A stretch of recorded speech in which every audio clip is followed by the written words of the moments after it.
I recognize a member from Hennepin, Representative Robbins. Thank you, Madam Speaker and members. It is an honor to be here on the House floor with all of you. It has been the great honor of my life to serve the people of Maple Grove, Corcoran, Rogers and Dayton in my first term, Medina, Greenfield, Loretto, Independence, and Maple Plain. It is an experience I never thought I'd have. I never thought I'd run for office, and I'm so grateful that Joyce Pepin, who I just supported her campaigns for many years, she stepped down and this opening came available on short notice, and here I am. And I never thought I'd have this chance. So it's an incredible blessing. And I especially want to say thank you at the beginning to my wonderful husband, Brent, and my parents, Dean and Joan Jacobson, my 3 daughters, Catherine, Lauren, and Lily. We did this as a family. And you all know how hard that is on families, and you all know the sacrifices everyone does to make you be able to be here. And so I'm so grateful for their love and support, and thank you that you're here. They were here the day I was sworn in, they're here again, always by my side and always praying for all of us. So let me tell you guys, they are here and they're in their late 80s, and God is never going to take them home because we need their prayers so much. So I wanted to also, at the beginning, thank all the staff. My LA's Rachel Eason. My very first LA is here, and I've had tremendous LAs, Chris Mulcahy, Betsy Ritzer, Caitlin Miller, and Curtis Peterson right now. Curtis has had a big agenda with being my LA and also being the CLA for the Fraud Committee, and he's done a great job. And all of our research staff, all of the partisan and nonpartisan staff who make the committees work, who turn our ideas into legislation, the revisor's office, of course, my dear friend and mentor, Patrick Murphy, who I can't thank you enough for being the guardian of this institution. And we're grateful. He has kept this place on the rails for more than 40 years. Politicians come and go, but the institution of the House, the strength of this body matters to the people of Minnesota, and Patrick never wavers in his commitment to the institution. And I really am grateful for that. And to all your staff, you're amazing. Thank you for all the late hours. We leave at midnight, they're still here for many hours after us, so we really appreciate it. And to other people, I've thanked the Gold Ties, the Sergeant's Office, thank you for all you do, and to the state troopers who are here with us all the time. And as someone who hasn't been mentioned as much, but the Pages and Tom Hoeing, really building the next generation through the House Page program, through our internship program.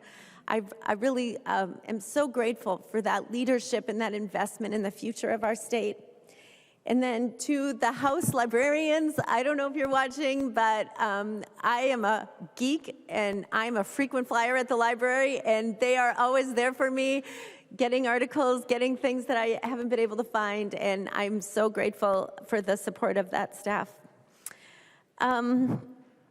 I have loved this work. I'm a geek. I really love the policy. I love the detail. And it's just been such an honor to be able to be here and have an influence on legislation. Having served mostly in the minority, I didn't have major bills that passed. I had a few, but most of it was working across the aisle and saying, can this piece of a bill, can this set of languages get added into stuff that you guys were carrying? And I'm so grateful for the partnership in that, because collectively our ideas are better together, and that you were willing to work with us. And you know, we had disagreements, but we fought through it. So to Sandra and the cell phone policy bill, thank you. I think that really matters for the kids in the schools in our state, Kelly on the MinCorps and on domestic violence issues that we worked on. Thank you. Kristin Bonner, thank you for your partnership for all things Maple Grove and our community and on the social media stuff. It's been great.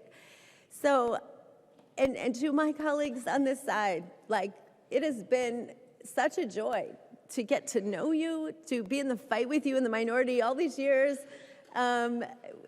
We have made a difference. We have showed Minnesotans the debate of ideas matters, and it will always matter. And I really care about this institution. So I'm not going to go through all the different bills where things pass, but the one that stands out to me the most are the constituent service things. The things for the firefighters, the things in pensions, the things where you move the needle for someone just by calling a meeting with an agency because they don't know how to navigate the bureaucracy. So to all my constituents, I'm so grateful. My best bill ideas came from my constituents. They are in the real world and they have things that weren't working and they wanted to know what we could do to fix it. And I'm so grateful for my constituents and the great communication, the great support I've had from them all these years. There's a lot I want to say about this place. So I really think Minnesotans were at a crossroads, and I'm so grateful for the opportunity to have shared the vision of freedom and individual liberty wrapped up, or not really wrapped up, but supported by the institutions that our founders created 250 years ago. And we cannot have individual liberty and flourishing without the institutions that are created. Divided government is a good thing. Executive branch, legislative branch, judicial, layers of government, federal, state, local, county, that diverse, diffuse power is what enables freedom. And the more that power concentrates, the less free we will become. And so I'm, in this last speech, want to just ask you guys to keep that in mind. Diffuse power and as close to the local level as possible is the best way to safeguard freedom. And the danger when we get here is we think government should be the solution, because this is our workplace, and we think, oh, well, we have to solve that. But really, the more we can think about how we can get solutions to the public, to our communities, to our local governments, that will preserve freedom for our people and for flourishing, because the best ideas aren't from here. Government is not the savior. We, the people, the best ideas are out there. And the risk takers, the business owners, the parents, the school teachers, the people in our communities who are knit together and coming up with the genius ideas, the things that transform the world. We can support that, and we always should have a safety net, and we should always take care of the elderly and the disabled and have a foundation, but it shouldn't become a trap. It should be a springboard, not a trap. And I just encourage you in all your work here to always think very carefully about the layers and layers and layers of bureaucracy we are building. State government has exploded. In the 8 years I've served, the size of the state government, just our layer, state government, has grown 48%. It's not sustainable, and it's too big to manage. And that's what the lesson of the fraud committee is. State government has exploded so much we can't manage all these programs. They're duplicative. They're taking taxpayers' money that could be in their own pockets, helping their families and communities. Instead, we're funding this edifice that we cannot support financially, and it cannot support us. It's overtaking us instead of being under us. So I just encourage you as you go forward to think about how we can devolve power, how we can have more the work done in our communities, not here. Don't grow bureaucracy. Help communities find their own solutions and get behind what they are doing. And I've got too many notes. As always, my desk looks like this. I think I'll just end with how much it's been an honor. I've made lifelong friends here I never thought I would have.